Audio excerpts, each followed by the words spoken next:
어제 저녁 잘 주무셨습니까? 11월 5일은 무슨 날이죠? 하이폭스데이라고 해서 불꽃놀이를 많이 하죠.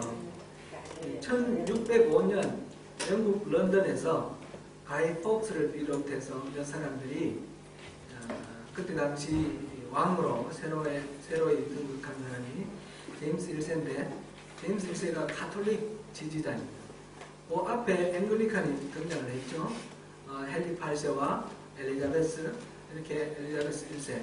그래서 신교 쪽으로 바뀌었다가 제임스 1세가 구교 지지하는 왕이 등장하니까 구교 사람들 많이 기대를 했습니다. 기대를 했는데 실제로 이 제임스 1세가 신교 쪽으로 정책을 펼쳐나가니까 그거를 저지하기 위해서 국회의사당 지하에 화약을 쌓았다고 합니다. 그래서 한꺼번에 폭발시켜보려고 그랬는데 그 계획이 사전에 탈로가 나가지고 이 사람들이 잡혀서 나중에 이제 사형을 당했습니다. 그래서 그날 이후에 거사 예정일이 11월 5일인데 11월 5일에는 가이 폭스 전형을 불태우고 그 다음에 불꽃놀이하고 이런 축제로 이렇게 오늘까지 계속 이어져 온다고 합니다. 저희 집 근처에 그게 그 불꽃놀이 하는 그 큰 행사가 있어요. 보니까 유명한 것 같아요. 사람들이 막 꽉 몰려오고 있고 그래서 아주 불꽃놀이를 아주 이렇게 나가서 구경도 했는데 아주 화려하게 하더라고요. 가이 폭스 데이도 말하자면 이 종교개혁의 일환이었습니다. 종교개혁의 일환으로 앵글리칸 전통을 지키고자 하는 그런 일종의 전쟁의 한 자락이었다는 것을 우리 참고로 이해하면 좋을 것 같습니다. 지난주에 종교개혁에 관해서 살펴보면서 수많은 문제들이 도출되고 제기되지만 결국 해결하는 길은 신앙의 본질을 회복하는 것이다 라는 것을 우리가 결론으로 보았습니다. 오직 성경으로, 오직 은혜로, 오직 믿음으로 이런 세 구호에다가 오직 성령으로 라는 구호를 하나 더 더하여야 한다라고 제가 말씀을 이렇게 제안을 해드렸습니다. 교리적 지식이 믿음으로 바뀌기까지 성령의 역사가 반드시 필요하기 때문입니다. 그것을 존 웨슬리의 사례를 통해서 우리가 살펴보았습니다. 이와 같이 하나님과 동행하는 삶을 살기 위해서는 성령의 도우심이 반드시 필요합니다. 우리는 하나님의 은혜에 의해서 믿음으로 말미암아 구원을 받았습니다. 예수를 영접할 때, 곧 그 이름을 믿을 때 우리 안에 성령님이 들어오시는 것입니다. 그래서 우리가 하나님의 자녀가 됩니다. 요한복음 3장에서 예수님은 유대인의 지도자인 니고데모가 밤에 찾아와서 여러 가지 질문하고 대답하는 과정에서 물과 성령으로 거듭나지 아니하면 하나님 나라에 들어갈 수 없다, 이렇게 말씀하신 것을 우리가 압니다. 그동안 우리는 참된 믿음에 대해서 여러 번 살펴보았는데, 믿음은 어떤 교리에 대한 지적 동의가 아니고 또 자기가 믿는 바대로 확실하게 믿는 그런 자기 확신이 아니라고 그랬습니다. 믿음은 인격체이신 하나님을 신뢰하는 것이라 했습니다. 인격체이신 하나님을 어떻게 알고 어떻게 하나님 뜻을 따를 수 있습니까? 하나님을 알면 알 만큼 우리는 하나님을 믿을 수 있고, 하나님을 믿으면 믿는 만큼 하나님의 영광을 볼 수 있다고 그랬는데, 어떻게 하나님을 알 수 있습니까?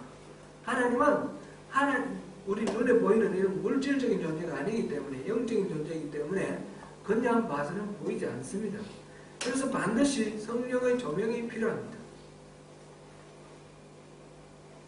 에베소서 1장 17절 우리 같이 보시겠습니다.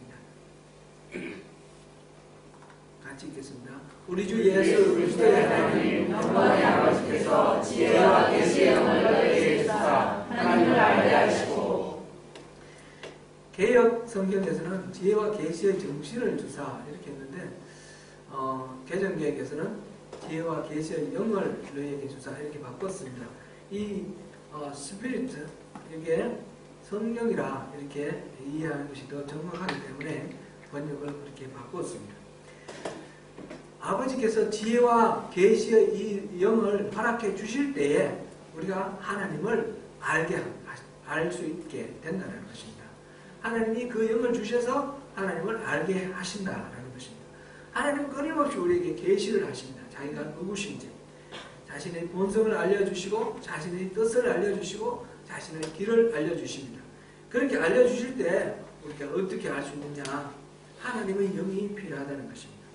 고린도전서 2장 9절도 우리 보시겠습니다. 9절 10절 같이 읽습니다. 기록된 바 하나님이 자기를 사랑하는 자들을 위하여 예비하신 모든 것은 눈으로 보지 못하고 귀로 듣지 못하고 사람의 마음으로도 생각하지 못하는 것 같으니라. 오직 하나님의 성령으로 이것을 우리에게 보이셨으니 성령의 모든 것 하나님의 기쁜 것이라도 통달하시느니라. 아멘.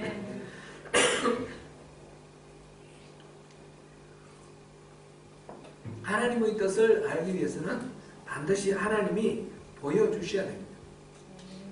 하나님이 보여주시는 방법으로는 성령은 모든 것을 하나님 속마음도 다 통달하신다고 했습니다. 통달하시는 그 성령님이 보여주셔야지 우리가 하나님을 충분히 알 수 있습니다. 신앙생활을 하면서 우리가 성령에 대해서 많이 듣고 많이 배웠습니다. 그런데 이 성령에 대해서 잘 이렇게 이해가 잘 안 되고 잘 실감이 안 되는 그런 경우들이 많이 있습니다. 여러분 성령을 알기를 구하십시오. 그리고 성령의 충만함을 구하십시오. 여러분 안에 성령이 계십니까? 아멘? 성령이 우리 안에 계시다는 것을 우리 늘 의식하고 그 성령님과 교제하면서 성령님이 우리에게 인도하시는 그 길로 우리가 따라야지, 그래야지 바른 신앙생활을 할 수 있습니다. 오늘 본문 8장 1절 말씀에 그러므로 이제 그리스도 예수 안에 있는 자에게는 결코 정죄함이 없나니 라고 하였습니다. 무슨 말입니까? 그리스도 예수 안에 있는 사람들은 무슨 죄를 지어도 정죄를 받지 않는다라는 그런 말입니다. 여러분 그리스도인들도 죄를 짓습니까? 죄를 짓죠. 그런데 정죄를 받지 않는다라는 말은 믿는 사람은 그러면 죄를 지어도 좋습니까? 괜찮습니까? 좀 쉽게 대답이 안 나옵니다. 바울 사도는 자기 안에 두 가지 법이 있다라고 말했습니다. 하나는 하나님의 법이고 하나는 죄의 법이라고 했습니다. 로마서 7장 22절 24절을 우리 같이 보시겠습니다. 내 속사람으로는 하나님의 법을 즐거워하되 내 지체 속에 있는 죄의 법으로 나를 사로잡는 것을 모른다. 오호라 나는 공고한 사람이로다. 이 사망의 몸에서 누가 나를 건져내랴. 바울 사도는 우리가 아는 대로 열심히 죄와 분투하며 살아가는 하나님의 일꾼입니다. 수많은 교회를 개척했고 자기 아내를 돌보지 않고 주님을 위해 충성한 일꾼입니다. 그런데 이 7장에서 보면 자기 속에 두 가지 법이 있다는 것입니다. 그래서 나는 선한 것을 행하고자 하는데 내 안에 있는 다른 법이 있어서 나는 자꾸 악을 행합니다. 그래서 넘어지고 또 넘어집니다. 그래서 오호라 나는 공고한 사람이로다. 이 사망의 몸에서 누가 나를 건져낼고 이렇게 탄식을 합니다. 아무리 봐도 이 죄에서 이겨내지 못하는 자신의 이 안타까운 모습, 아무리 발버둥쳐도 벗어날 수 없는 이 죄인의 모습, 이것을 보고 안타까워하는 이 장면, 이것이 바로 저와 여러분 모두의 실존 아닙니까? 그 절망적인 탄식, 다음에 나오는 말이 아까 우리 봤던 8장 1절 말씀입니다. 그러므로 이제 그리스도 예수 안에 있는 자에게는 결코 정죄함이 없느니라. 지금 여기에 어떤 논리의 비약이 있습니까? 지금 오라 나는 공고한 사람이로다. 내 안에 다른 법이 있어서 끊임없이 나는 선을 행하고자 하는데 나는 악을 행한다. 이 절망적인 탄식 다음에 갑작스럽게 그러므로 이제 그리스도 예수 안에 있는 자에게는 정죄함이 없다. 무슨 뜻입니까? 우리는 더 이상 죄책감이 시달릴 필요가 없다는 말이고요. 그리스도 예수 안에 있는 자에게는 정죄함이 없기 때문에 죄를 지어도 그 죄 때문에 정죄함 받지 않는다는 이야기입니다. 2절에 그 이유를 말합니다. 이는 그리스도 예수 안에 있는 생명의 성령의 법이 죄와 사망의 법에서 나를 해방시켰기 때문이다. 죄와 사망의 법에 매여있던 나를 성령의 법이 나를 해방시켰기 때문에 이제 더 이상 정죄의 정죄를 받지 않는다는 것입니다. 예수 그리스도께서 하신 구속의 이 원리로 말미암아 생명의 성령의 법이 죄와 사망의 그 법으로부터 얽매였던 우리를 풀어주시고 이제 죄를 지어도 정죄와 심판을 받지 않도록 해방시켜 주셨다는 것입니다. 죄를 지어놓고도 정죄를 받지 않는다는 이 말은 상당히 이상하게 들립니다. 실제로 이 교리로 인하여 기독교가 많은 오해를 받게 되었고 한국교회가 많은 힘을 잃게 된 원인이 되기도 합니다. 그러므로 이 말 의미를 잘 알아야 됩니다. 이 말 의미를 잘 알지 못하면 우리는 또 똑같은 오류에 빠지게 됩니다. 이창동 감독이 만든 영화 밀양 이야기 제가 몇 번 말씀드린 것 같습니다. 그 주제가 중요한 이슈가 되었습니다. 주인공 역으로 전도연이 나왔는데 그 아들을 그 학원 원장이 유괴해서 돈을 요구하려고 그러다가 죽여버렸습니다. 잘못해서. 자기 아들을 유괴해서 죽인 그 범인을 그 한 동네에 살던 학원 원장이니까 알지 않습니까? 자기 아들 맨날 된다 쭉 하면서 오고 인사했던 사람인데 그 사람을 너무 이제 미워할 수밖에 없는 거죠. 이제 전도연이가 예수를 믿으라는 복음 전도를 받습니다. 그 전도를 받고 교회에 가서 새로운 어떤 삶의 질서에 대해서 배웁니다. 그리고 하늘나라의 원리에 따라서 내가 용서를 해야지. 용서를 해야겠다. 그러니까 결심을 합니다. 그래서 감옥에 갇혀있는 그 범인을 면회하러 갑니다. 용서해 주려고. 면회하러 갔는데 그 범인이 너무너무 평온한 얼굴로, 밝은 얼굴로 맞이합니다. 그러면서 하는 얘기가 예수님이 내 죄를 용서하셨어요. 예수님이 내 죄를 용서하셨어요. 나는 이제 더 이상 죄책감이 없습니다. 그러는 거예요.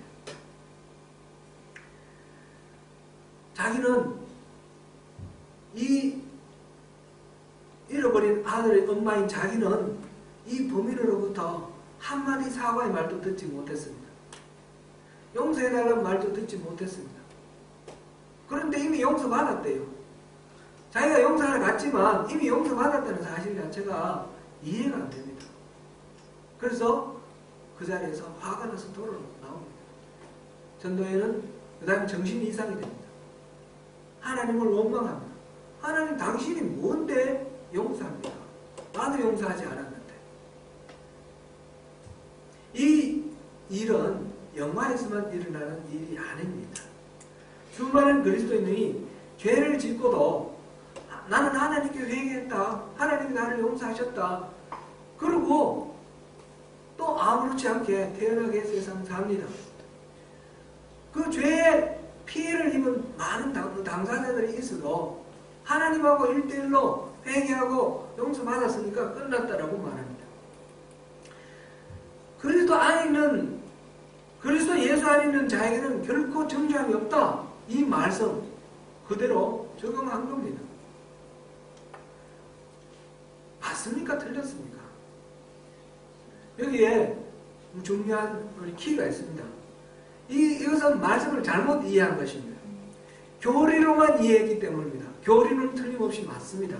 맞지만 예수 그리스도 구속의 그 사역을 인해서 용서를 받는다라는 것은 맞지만 그러나 이 예수 그리스도 안에 있다라는 것 이것 자체가 잘못 이해된 것입니다. 사랑하는 성도 여러분, 우리가 분명히 알아야 할 것은 우리가 구원받는 것은 교리로 구원받는 건 아닙니다.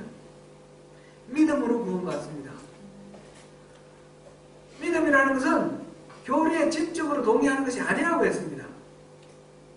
내가 구원 받았다라고 확신하는 그것으로 자기가 확신으로 구원 받는 건 아닙니다. 참다운 믿음, 그 믿음으로 구원 받는데 그 믿음이 뭐냐라는 것입니다. 그리스도 예수 안에 있는 자, 이것은 그리스도 예수 안에 우리가 있다라는 말은 우리 안에 그리스도 예수가 있다는 뜻입니다. 다시 말씀드리면 우리 안에 성령님이 와 계신다는 뜻입니다. 그리스도 예수 안에 있는 자라는 말은 그 사람 안에 성령이 있는 사람, 그런 사람을 말합니다. 9절 말씀 보시겠습니다. 만일 너희 속에 하나님의 영이 거하시면 너희가 육신에 있지 아니하고 영에 있나니 누구든지 그리스도의 영이 없으면 그리스도의 사람이 아니라. 그 사람 안에 성령이 없으면 그리스도의 사람이 아닙니다. 만일 우리 속에 하나님의 영, 위에서는 하나님의 영이라고 그러고 아래에서는 그리스도 영이라고 그랬는데 마찬가지죠. 그리스도 영이나 하나님의 영이나 다 성령입니다. 성령님이 우리 속에 거하시면 우리는 더 이상 육신에 거하지 않는다 라고 했고요. 우리가 우리 안에 만약 그리스도 영이 없으면 우리는 그리스도의 사람이 아닙니다. 크리스찬이 아닙니다. 만약 우리 안에 성령님이 없으면 성령님이 계시고 성령님이 나와 끊임없이 교제하는 그런 관계라는 사실을 우리가 알지 못하면 성령님이 계시는지 다시 점검해 봐야 되고요. 없으면 우리는 크리스찬이 아닙니다. 교회 열심히 다닌다고 크리스찬이 아닙니다. 내가 큰 소리로 기도한다고 크리스찬이 아닙니다. 내 안에 성령님이 계셔야 됩니다. 우리가 예수 안에 있어야 되고 내 안에 성령님이 계셔야 됩니다. 우리 속에 성령님이 계시면 우리는 그 영을 따르는 삶을 살게 된다고 했습니다. 그리고 그 영의 생각을 한다고 했습니다. 5절 육신을 따르는 자는 육신의 일을, 영을 따르는 자는 영의 일을 생각하는 하나니. 우리가 영을 따르는 사람이라면 당연히 영적인 것을 생각을 하게 되고 육신을 따르는 사람이면 육적인 것을 생각하게 되었습니다. 육신을 따르는 자는 육신의 일을 생각하는데 그럼 그 육신의 일이 무엇입니까? 어떤 것을 육신의 일이라고 말합니까? 갈라디아서 5장 19절에서 21절에 그 사례들이 열거되어 있습니다. 같이 한번 읽어보겠습니다. 육체의 일은 분명하니 곧 은행과 더러운 것과 호색과 우상숭배와 주술과 원수되는 것과 분쟁과 시기와 분쟁과 앙짓는 것과 분열함과 이단과 투기와 술 취함과 방탕함과 또 그와 같은 것들이라. 전에 너희에게 경계하는 것 같이 경계하니 이런 일들은 하나님의 나라를 무엇도 받지 못할 것이요. 여기에 열거된 것들이 육신의 일을 전부 다 망라한 것은 아닙니다. 이 외에도 많이 있습니다. 그러나 여기서 많은 우리 힌트를 얻을 수 있습니다. 음행과 더러운 것과 호색과 육체의 본능에 이끌리는 그런 삶이죠. 우상숭배와 주술과 이거는 하나님과의 관계가 깨어진 그런 상황입니다. 원수 맺는 것과 분쟁과 시기와 분냄과 당짓는 것과 분열함과 이단과 투기와 술 취함과 방탕함, 이런 것들은 인간관계 속에서 자기중심적인 그런 인간관계를 말합니다. 온전히 주님께서 우리를 구원해 주신 그 주님의 은혜 속에 들어있는 그런 삶을 살아야 되고 우리 중심이 주님께로 가 있어야 되는데 그렇지 않고 나 중심으로 모든 것을 판단하고 결정하는 그런 것들이 다 이 육신을 따르는 일입니다. 육신의 일입니다. 한 번 범죄한다고 지옥에 떨어지는 것은 아니지만 육신의 자신을 순복할 때, 육신을 따르는 삶을 살아갈 때 우리는 하나님의 나라를 유업으로 받지 못합니다. 그러므로 우리는 끊임없이 내가 생각하는 바가 육신을 따르는 바가 성령을 따르는 바가 생각해 봐야 됩니다. 내가 생각하는 것이 육신을 따르는 거면 우리는 끊어야 됩니다. 반면에 성령을 따르는 경우는 전혀 다릅니다. 갈라디아서 5장 22절에서 23절입니다. 같이 보시겠습니다. 오직 성령의 열매는 사랑과 희락과 기쁨과 오래 참음과 자비와 양성과 충성과 온도와 절제니 이 같은 것을 경계할 일이 없느니라. 여러분 안에 성령님이 계심을 확실히 아십니까? 성령님이 여러분과 대화를 하고 계십니까? 여러분의 길을 인도하고 계십니까? 우리가 삶을 살 때 내 생각대로 내 마음대로 사는지, 내 안에 계신 성령님의 그 말씀, 하나님의 그 인도하심대로, 성령님 인도하심대로 사는지, 그것을 우리가 잘 살펴야 합니다. 끊임없이 우리는 내 안에 계신 성령님을 인식하고 의식하고 살아야 합니다. 사실 이게 얼마나 놀라운 기적입니까?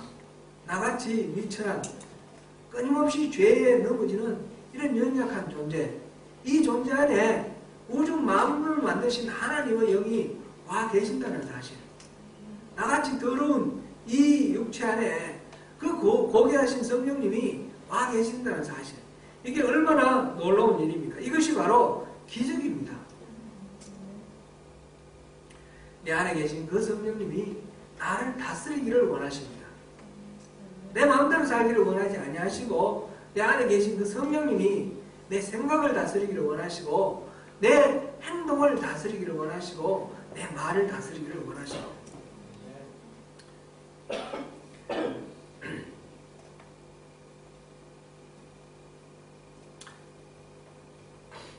때로는 우리가 넘어지지만 내 안에 계신 성령님이 우리를 일깨워 주십니다. 그러면 다시 깨어나고 일어날 때 하나님은 정죄하지 아니하시고 용서하십니다. 그것이 3절 4절 말씀입니다. 같이 읽겠습니다. 율법이 육신으로 말미암아 연약하여 할 수 없는 것을 하나님이 하시나니 곧 죄로 말미암아 자기 아들을 죄 있는 육신의 모양으로 보내어 육신의 죄를 정하사 육신을 따르지 않고 그 영을 따라 행하는 우리에게 율법을 요구하지 않습니다. 율법은 우리 몸이 연약해서 우리가 율법을 온전하게 완성할 수가 없습니다. 율법대로 살 수 없습니다. 그래서 율법은 할 수 없습니다. 율법은 육신으로 말미암아 연약하게 할 수 없다 이랬는데 율법은 할 수 없습니다. 그것은 하나님이 하십니다. 율법이 할 수 없는 것을 하나님이 하십니다. 어떻게 하십니까? 죄로 말미암아 자기 아들을 죄 있는 육신의 모양으로 보내어 죄 때문에 이 죄의 문제를 해결하기 위해서 자기 아들을, 예수님을 육신의 모양, 인간의 이 육신을 입고 이 땅에 태어나게 하셔서 그 예수님에게 죄를 정하셨다. 죄를 덮으셨습니다. 그래서 이 죄를 덮으시고 예수님이 십자가에 달려 죽으셔서 죄의 값을 지불하게 하심으로써 이제 이 죄의 문제를 해결해 주신 것입니다. 그래서 더 이상 우리는 육신을 따르지 않고 그 영을 따라 행하는 우리에게는 그 율법의 요구를 이루어지게, 율법의 요구가 뭡니까? 하나님의 말씀대로 살아가는 겁니다. 그것을 우리가 이루어지도록 죄의 문제를 해결하고 하나님과 온전한 관계를 회복하는 그것을 이루어 주셨습니다. 이것이 바로 예수님이 십자가에서 하신 구원의 사역입니다. 그래서 우리는 더 이상 정죄를 받지 않는다는 것입니다. 율법은 죄에게 종노릇하는 육신으로 하여금 율법 자체의 요구를 이루게 할 수 없습니다. 인간이 스스로의 힘으로 율법 요구를 이루려고 하다 보니까 바울 사도가 그 7장 24절에서 말한 대로 오라 나는 공고한 사람이로다. 이 사망의 몸에서 누가 나를 건져내고 그렇게 탄식할 수밖에 없는 우리의 죄성을 보게 되는 것입니다. 하나님은 아들 예수를 죄 있는 육신의 모양으로 보내셔서 육신의 죄를 정하셨고 십자가에 달리시사 인간의 죄를 대속해 주셨습니다. 그래서 정죄함이 없습니다. 그런데 그 결과는 정죄함이 없는 그 결과는 4절 육신을 따르지 않고 그 영을 따라 행하는 우리라고 표현되어 있습니다. 율법의 요구가 이루어지는 것은 이제 더 이상 육신을 따르지 않고 영을 따르는 그런 존재로 우리 존재가 바뀌기 때문에 그렇게 되는 것입니다. 그렇게 바뀌었을 때 정죄함이 없다라는 것입니다. 그러니까 정죄함이 없다라는 이 선언은 그 사람 안에 성령님이 계시고 그 성령님을 따라 행하는 사람에게는 정죄함이 없다라는 그런 뜻입니다.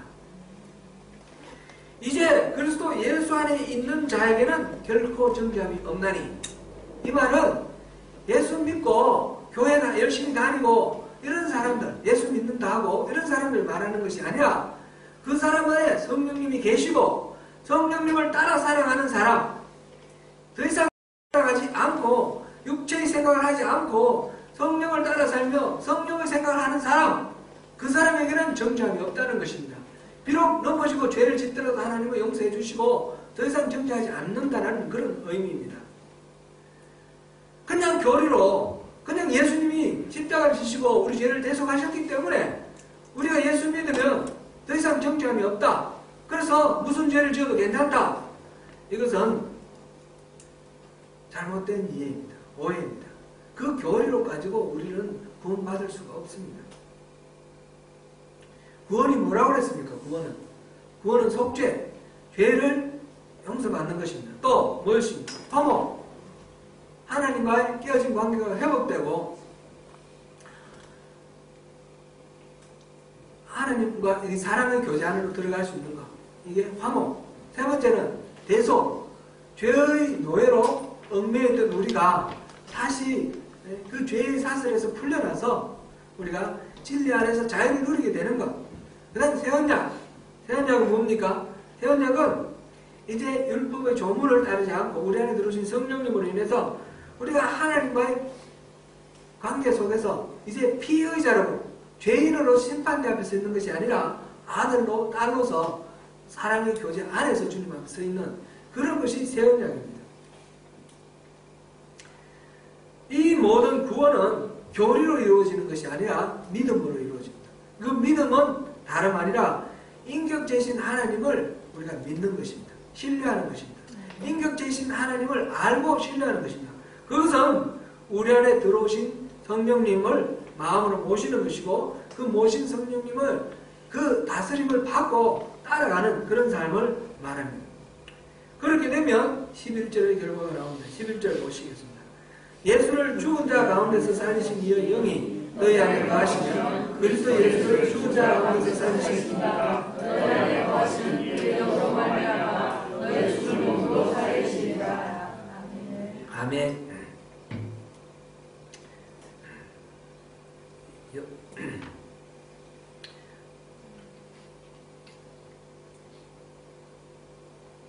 우리는 죄로 인해서 몸은 죽습니다. 몸은 죽습니다. 그런데 예수님을 부활하게 하신 분이 누구입니까?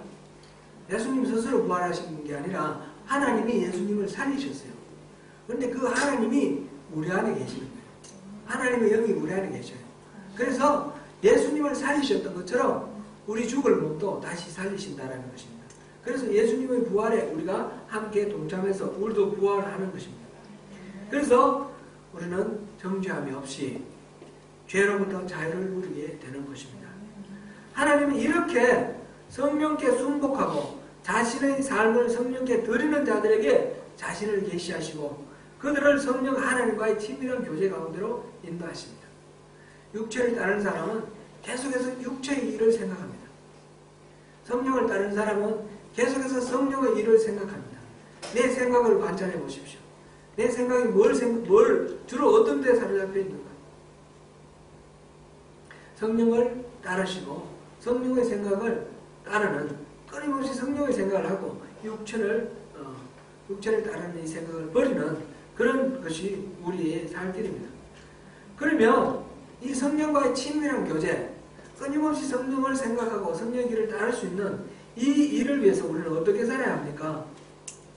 언제나 하나님의 말씀이 우리 안에 있어야 됩니다. 에베소서 5장 18절에서 21절을 보시겠습니다.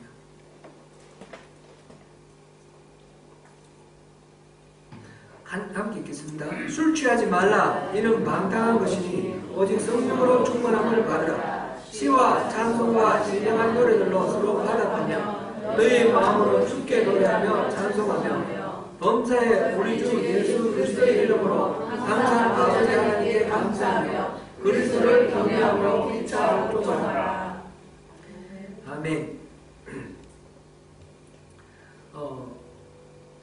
성령 충만하고 늘 성령을 생각한다는 말은 우리 일상의 삶을 무시한다 그런 뜻이 아닙니다. 우리 일상의 삶을 늘 성령의 관점에서 성령이 인도하시는 대로 생각한다. 그런 뜻입니다.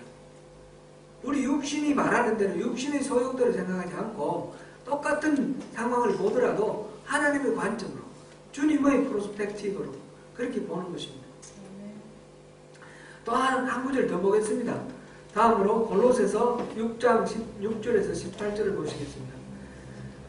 같이 읽습니다. 그리스도의 말씀이 너희 속에 풍성히 거하여 모든 지혜로 피차 가르치며 공부하고 시와 찬송과 신령한 노래를 부르며 감사하는 마음으로 하나님을 찬양하고 또 무엇을 하든지 말이나 일이나 다 주 예수의 이름으로 하고 그를 힘입어 하나님 아버지께 감사하라. 아내들아 남편에게 복종하라. 이는 주 안에서 마땅하다. 지금 에베소서 5장 18절에서 21절과 골로새서 3장 16절에서 18절을 우리가 읽어봤는데 뭔가 공통점이 있죠. 시와 찬송과 신령한 노래들로 서로 화답하며 너희 마음으로 주께 노래하고 찬송하며 음자에 우리 주 예수 그리스도 이름으로 항상 아버지 하나님께 감사하며 이렇게 지금 에베소서 말씀 나왔고 골로새서에도 시와 찬송과 신령한 노래를 부르며 감사하는 마음으로 하나님을 찬양하고 또 무엇을 하든지 말이나 일이나 다 주 예수 이름으로 하고 그를 힘입어 하나님 아버지께 감사하라. 같은 내용입니다. 그죠? 같은 결과가 나왔습니다. 같은 결과가. 그리고는 위에서는 그리스도를 경외함으로 피차 복종하라. 에베소서 그렇게 말했고 골로새서는 아내들아 남편에게 복종하라. 이는 주 안에서 마땅하니라. 그 다음에 남편들아 아내에게 아내를 어떻게 사랑하라 나옵니다. 지금 어떤 두 가지를 권했는데 하나는 에베소에서는 술 취하지 말라 이는 방탕한 것이니 오직 성령으로 충만함을 받으라. 성령 충만함을 받으라는 말을 권했고 지금 골로새서는 그리스도의 말씀이 너희 속에 풍성히 가하여 모든 죄로 피차 가르치며 권면하고 하나님의 말씀이 너희 속에 풍성히 가도록 이렇게 권했습니다.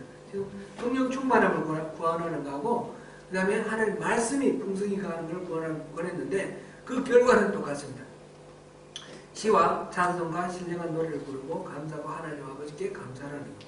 그리고 피차스로 복종하라. 아내들이여 남편에게 복종하라. 이거는 인간관계 속에서 이 하나님의 말씀 원리대로 서로를 존중하고 피차 이렇게 높이라. 복종하라. 그런 관계의 회복을 말하고 있습니다. 똑같은 두 가지의 권면이 같은 결과가 나왔다면 이것이 결국은 이 원인도 같은 거라는 뜻이겠죠. 그러니까 열매가 같은 이 두 가지 성령 충만함과 말씀의 풍성히가 말씀 풍성히 가는 것 이 두 가지는 같은 겁니다. 그러니까 성령 충만함을 원하면 덜 말씀 안에 거하라는 것입니다. 여러분 안에 말씀이 우리 안에 저 안에 말씀이 충만히 풍성하게 거할 때에 우리는 성령 충만함을 입을 수 있다는 것이죠. 요한 1서 2장 24절입니다. 같이 읽겠습니다.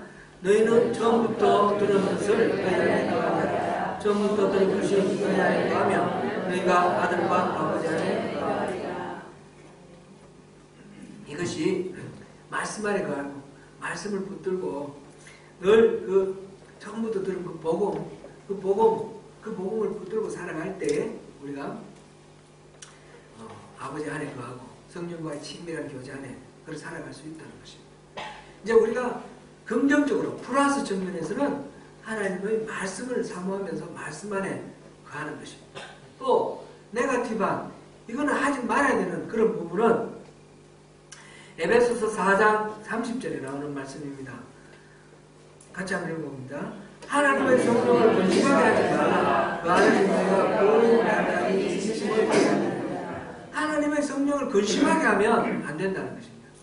하나님의 성령과 친밀하게 교제하려면 하나님의 근심하게 하면 성령을 근심하게 하면 점점